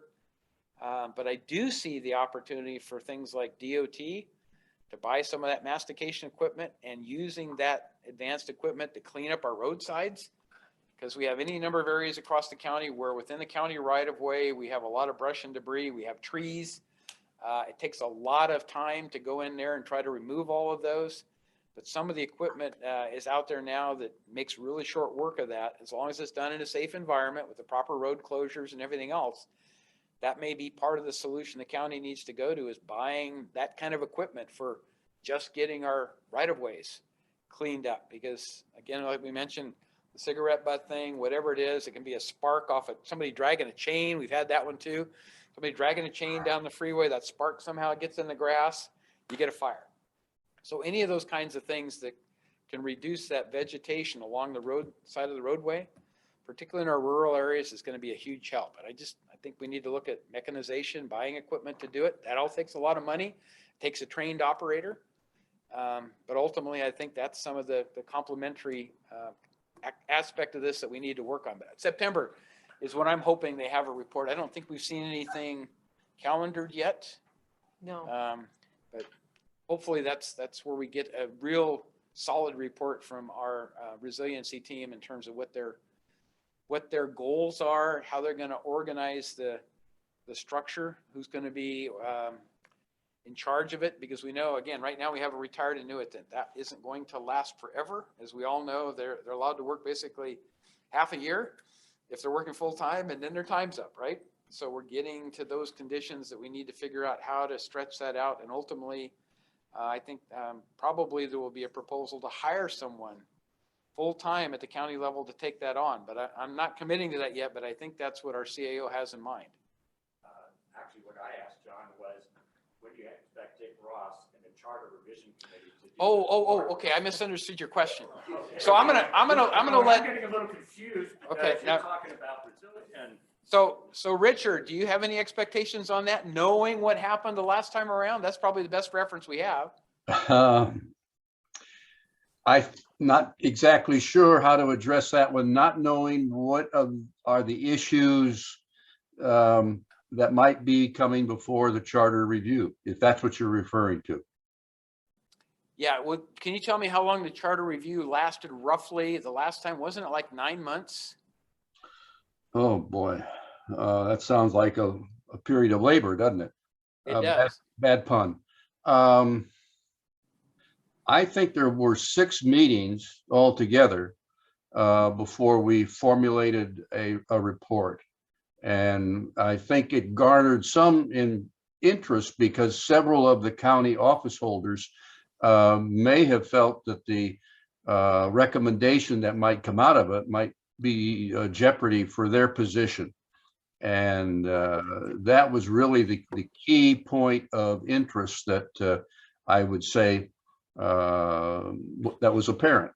Now, this time around, not knowing what might be of interest to the board or might get volunteered by the public, I couldn't speculate. Okay, I do know that we will have a session with the Board of Supervisors where it's basically a brainstorming type of thing. Are there any particular things the board would like to ask the Charter Review Committee to take on and consider? One of the things that I'm personally going to ask is a review of Prop 172 funds. Is there an opportunity to build something into the charter that would have to go to the voters for approval to say that with the excess, I'll call it excess because it's beyond what we've had in the past, of Prop 172 funds coming to our public safety group at the county. According to the CAO, there's a couple of $1 million of what's considered right now excess revenues from Prop 172. But if the charter committee is able to and willing to take that on, and it would have to go to the voters, is there an opportunity then to determine how the fire districts within El Dorado County would benefit from a shift of some of those funds outside of the county to other agencies, recognizing that when Prop 172 was passed, it was to deal with all public safety aspects within the community, fire included. Somehow in that whole process, fire got excluded. But I think it's time to reopen that discussion. Is there something here that we can work with? I would want the voters to approve it, which is why I think the charter committee is someone who ought to take that on and talk about it. That's just one idea of many that I have, but that's probably the most direct impact to something local here and across the whole El Dorado County, because we know El Dorado Hills Fire Department has a much higher AB8 funding level than most of the other fire agencies do. But I really do think if we can determine that taxpayer money, it was as intended, my interpretation, to go across all public safety stuff, could be addressed and redistributed perhaps to direct some of that money to the fire districts. I think it would be a win-win for the community, because a lot of them, as you know, are struggling to try to figure out how they're going to stay in existence, right? They're just as pioneers, probably the worst today of any of them because of what happened with the Caldor fire. And the fact that it's tough to recruit volunteers and to get staff to be part of the fire department agency anymore. So if there's things like that that could be used to take that money and maybe ask the chiefs that serve on that administrative body for our CSA Fire Chief Association. CSA 7. I was trying to CSA 3 and CSA 7. CSA 7, but CSA 3 might also get involved with it. Then maybe there's an opportunity to talk about that and figure out on an annual basis how the fire chiefs might determine where the greatest need is for that funding, and not necessarily set up a schedule that everybody gets an equal amount or whatever it is, but where's the greatest need? And this comes down to that first responder network, auto aid, mutual aid. How do we make sure we put that money in a place where people, the fire departments will be able to provide a better level of service? And recognizing where Pioneer is today, that's probably, in my opinion at least, the greatest area of concern as to how they're going to survive. But there's a lot of others. Mosquito Fire Department's another one. Even El Dorado County Fire is not in the greatest situation. I mean, they're struggling like a lot of the other ones are, and they do a tremendous job in this county. Their service district is so huge, and the response times are always a concern. But if we can have the charter committee look at, does it make sense to do that?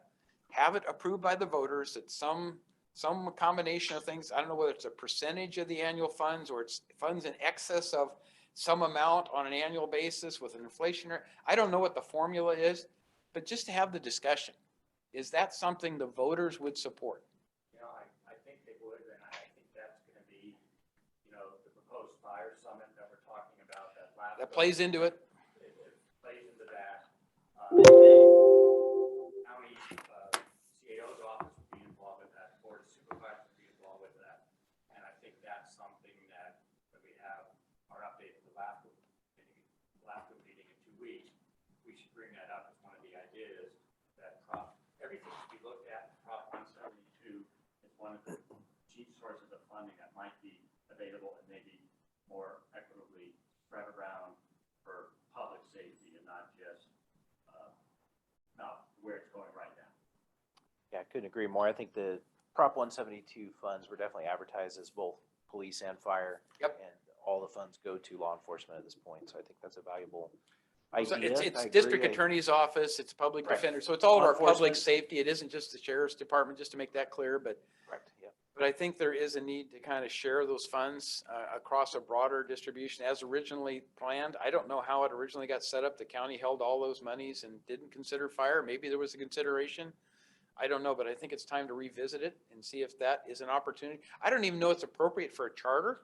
That gets into the legal aspects of things, but it's always better, in my opinion, if you're going to make those kind of substantial changes, the voters get a voice in it. Because if the voters say no, then that's clear, right? Don't change the charter. That means we are where we are, and the individual districts will have to find their own path forward, you know, what funding is available. And I think that's a miserable forecast, but, you know, people are always concerned with having to pay more in terms of special augmentation funds or whatever has to be done in a given district. I know Rescue, you're probably familiar with the funding that Rescue approved locally.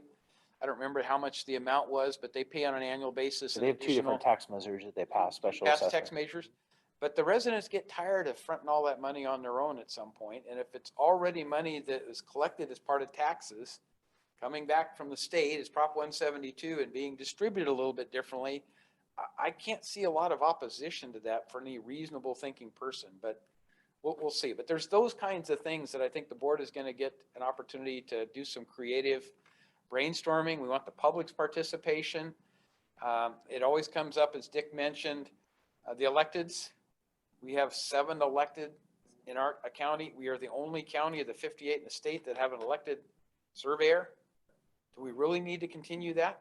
Given the history of who's been a surveyor, it's principally been an evolution that the assistant surveyor became the surveyor many times over. So is it really worth having an election process for surveyor? Is it just because we want to remain unique? I don't know, but that discussion needs to start and be held at that level of what makes sense and what doesn't make sense from the needs of the community and what the voters ultimately would approve. When you consider that this surveyor on a ballot maybe cost $10,000 or $15,000 for what is really not a political position, it is a engineering type job, you know, and all they're doing is saying when a project comes up and lines have to be approved, and someone at the county has to say, yes, this is correct, they can use the correct measurements and stuff. That's what the surveyor does. They're not making political decisions. Why this county is so unique that we elected. Maybe it goes back to the gold mining days and mining issues and stuff like that, but it doesn't make sense. The cost of putting on the ballot itself, materials is $10,000 or $15,000 just for that one thing. That'd be money better spent somewhere else. And that's my conclusion, but I mean, the public needs to weigh in on that across the whole county.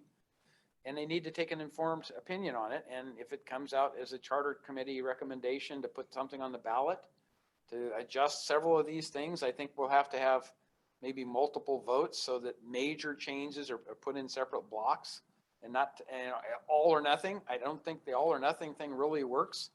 So maybe option 1, option 2. I don't know how that's going to evolve, but I think there's a path that you can do that with county council's advice as to how you set it up so that the voters can really say, I like this, I don't like this one, right? And so you have your choice. Because I think hearing from the public and recognizing we're in a different time frame today And looking at the recent history of some of these elected official positions, I know the other thing that was bone of contention was the fact that supervisors by the charter can only serve 2 terms successively. Then they have to be out for 4 years and then can come back. But that's the only restriction any elected official has. It's only on the Board of Supervisors. So you have to kind of ask yourself, why? What was prevalent in the time this charter committee went through that the Board of Supervisors had to turn over rapidly, but other elected officials could be in office for 20 years, 24 years, 28 years? Is that good governance?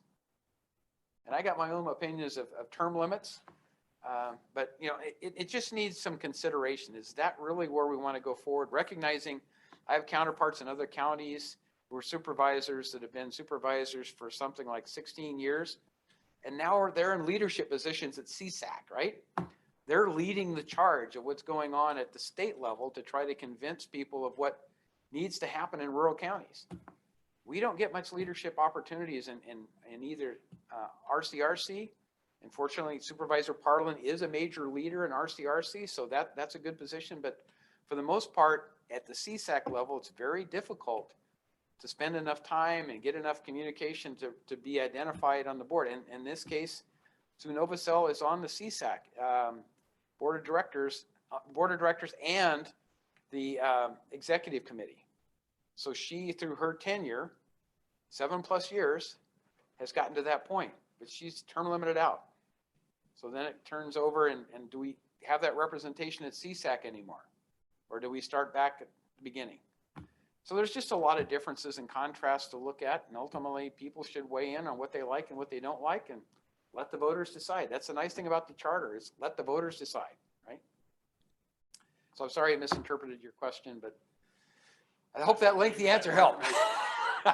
But if you got creative ideas, I think we want to hear them. What are the things we could do with the charter within the boundaries that are there and make things a little bit better as we go on? So Perfectly happy to talk to Dick Ross about some of those. there you go.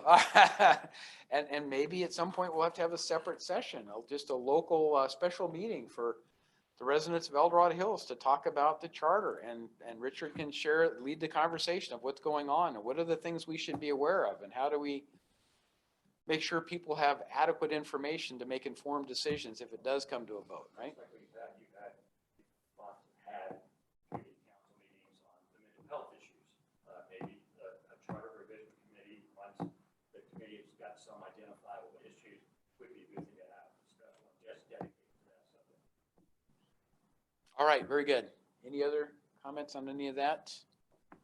Okay, and I'm not seeing any hands raising. So final discussion, healthy communities. I'm just going to mention that they are moving forward with the program that would basically be adopting Sutter Health's program they've had for mentally ill youth.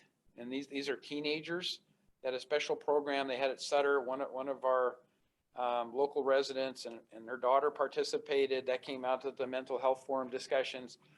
And as a result of that, Marshall has indicated an interest in looking at how that program is managed, how it's run, what kind of resources are required, and maybe establishing something similar in El Dorado County. So our local youth don't have to go outside the county to get those kinds of services available.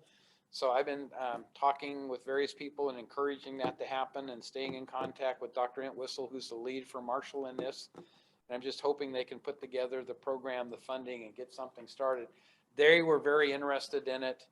I think our behavioral health organization is very interested in it as well, because it's another needed service that we can bring to El Dorado County, and people don't have to go somewhere else to get that level of service, again, for the youth, for the teenagers. And I think most of us recognize there's an awful lot of stress on teenagers these days, and suicide rates are up and all those things that none of us like to talk about, but the mental health situation is worsening. It's not getting better. So the more services you provide, hopefully can keep people out of crisis mode. And that's what the mental health forum has been, the discussions have been all about. So I'll leave it at that. There'll be more to come on that. Hopefully when Marshall defines what kind of a program they're having, we'll be able to bring Dr. Entwistle down and discuss it with us and share with us what that program is. So we all are aware of what it is and when it's going to be available, if that moves forward, and how to access those services. Because I think, again, the referral thing, of people in the community knowing that there is that kind of a service, and somebody recognizing a teenager that's in distress and needs some help, and the parents don't know where to go. Maybe that's ultimately one of the solutions that we can provide. So with that, any go backs from anyone, leadership team or anyone else? Okay, so I'll just mention that our next meeting is Monday, July the 11th, 2 days before the APAC meeting. So they'll be potentially they'll be close coupled, but at least they'll be in the sequence that normally happens. But obviously, with July 4th happening, there were some things there that we all had to adjust for the 4th of July celebration, holiday and stuff. My intent next month is to identify one of the speakers who was present before we talked about behavioral health. It shouldn't have said behavioral health. It should say, I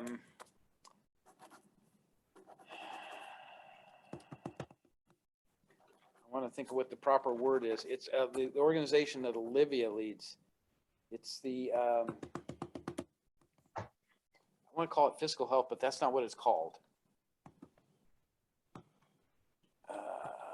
I'm just going to call it public health program. So El Dorado County Public Health Program, talking about some of the things that they are working on. If you remember, we had Olivia was here with 2 of her staff members. We said we want to bring somebody back. So I want to find one of those members of her staff that's ready to come back and talk about that particular part of public health, is what it's called, public health, to share with us that bit of information. And then we can look, into the next time frame and bring back the other member who was willing to come back and talk to us and kind of spread those out a little bit. And then, as was mentioned by Dr. Clavier, we want to get back into the mental health forum for a final meeting to bring in the agencies that haven't had a chance to participate in that discussion and tell us all the things they're doing, which is a lot, particularly when you talk about the Community Health Foundation and what they're doing with their new facility off of Missouri Flat Road. If you haven't been by that, they're going hard at it with the construction, and that's going to be open and operated very soon here. And so that provides them a brand new resource in terms of facility from what they've had in the past in their Cameron Park facility that they have.